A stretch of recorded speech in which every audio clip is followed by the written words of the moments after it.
Young gods, do what thy will shall be the law. A God in the flesh, what's mine I'll protect. If I die on my feet, I'll have no regrets. I burned down my kingdom, I started all over. No need to look any further, cause only the scared look over their shoulders. Only the scared look over their shoulders. Young gods, do what thy will shall be the law. And it says he will give you 666.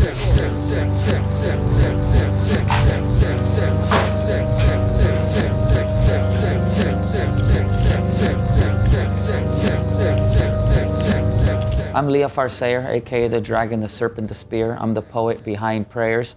This is my partner, Dave Parley. Prayers is about self-liberation, empowerment, transparency, and vulnerability. We've pioneered a whole genre, which is the SD Kill Wave, Cholo Goth.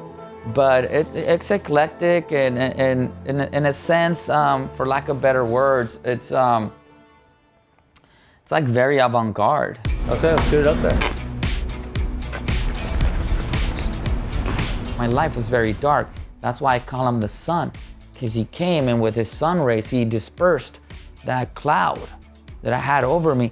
And ever since then, that same magic continues to open doors for us, and it hasn't stopped. This is gonna be our 4th album. Now we're just putting out Baptism of Thieves. I might have to use that on Dave.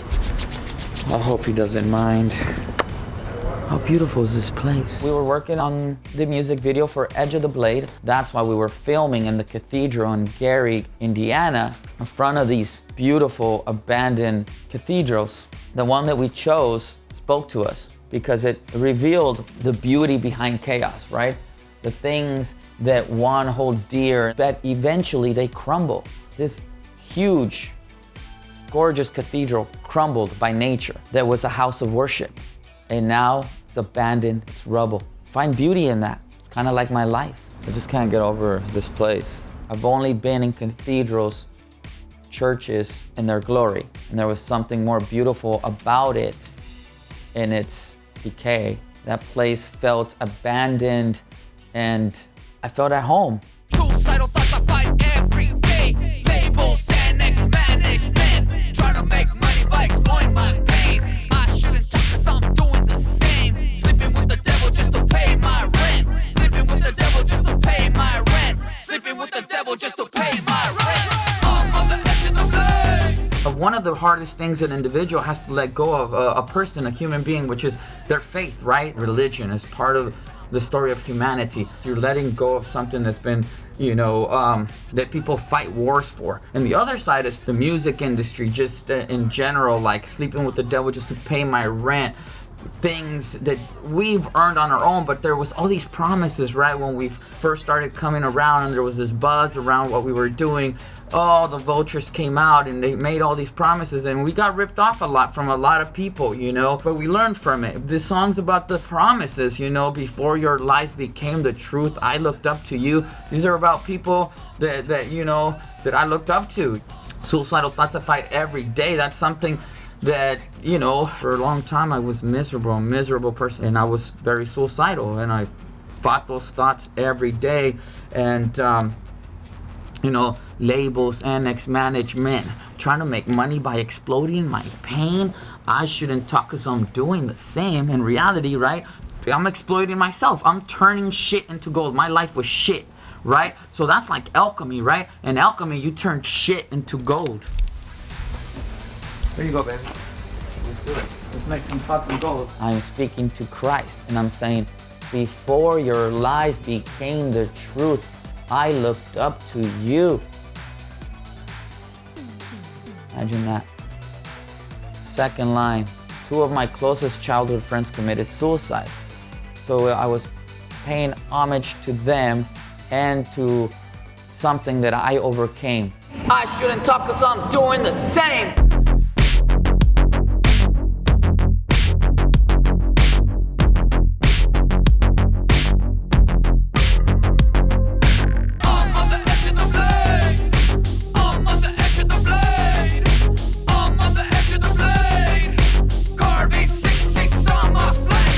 I grew up in a Chicano neighborhood, and I got into gangs at a very early age. I grew up in the 80s, and I grew up listening to bands like Christian Death, New Order, Bauhaus, and that's what I fell in love with. Yet, my love for the arts and music kind of made me an outcast. David is my soulmate, and I don't mean that in the way of like, in a sexual way. He's someone who is witness. He's a witness in my life, and we're there to support each other on this journey that we are on together by nature. Yin and yang, we balance each other. We need each other. He needs a little bit of evil in his life, a little bit of darkness, and I need some of that light. David and I met 4 years ago. I was in a band called Vampire. David walked up to me and said, "You are the best thing about this band. I would love to work with you." Instantly, I fell in love with his aura. Grabbed my pen and pad, started writing.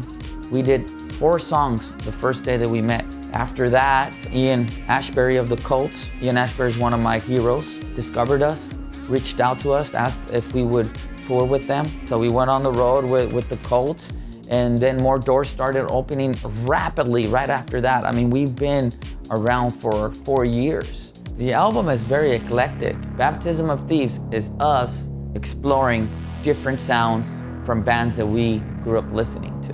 This is a kaleidoscope of music. Not one song is alike. Cut these nails, right? There's Cold Fire on my knuckles, and that's from a David Bowie song called The Prettiest Star. It's my father smoking a cigarette with the shades on. That's why I always have my shades on, because we're here to disrupt. I felt responsible for my father's death, and with that responsibility came suicidal thoughts of fight every day. That comes from that. I started womanizing, started abusing drugs. I became extremely violent, and then I went to jail, and there was nothing to hide from. My dad came to me in a dream, and he forgave me. It was my father's forgiveness that allowed me to be here now creating this music with my partner, Dave Parley. And a lot of my tattoos are magic sigils, the majority of them. I got into magic at a really early stage because of my grandfather and my mother, and then I got into Crowley. I'm not a musician, I'm a magician. My whole body's covered in symbols of power, amulets of power, strength, things that make man question themselves or fight wars. My story is very different, from a traditional Cholo. I'm an eccentric, I've always been an eccentric, so my tattoos are eccentric. I don't have tattoos that a normal gangbanger would. This is me, and this is him. I am the moon, and he is the sun. I am the serpent, and he is the scorpion. He was bitten by a scorpion when he was really young. He has scorpion venom running through his veins. And most importantly, he has the prayer sigil on the palm of his hand, which represents the P for prayers, the X for straight edge, because we're drug-free, and the crown of thorns, because we're kings. He's a hardcore straight edge kid from Tijuana. Our similarities are that we're both Mexicans and we both love music, and that we were both outcasts. David had to fight to be who he is, just as much as I fought to be who I am. He makes the beat, and the beat pulls the words out of me. Same as the process when I'm working on music videos. It's just all organic process because the story has been told. I feel like I'm going in reverse. I've already died, and these are memories. I'm down for my shit, yet I walk in silence. The spirit, it dies in, the body is timeless. Some chose the light, and some chose the darkness. I kill for a pleasure, not 'cause I'm heartless.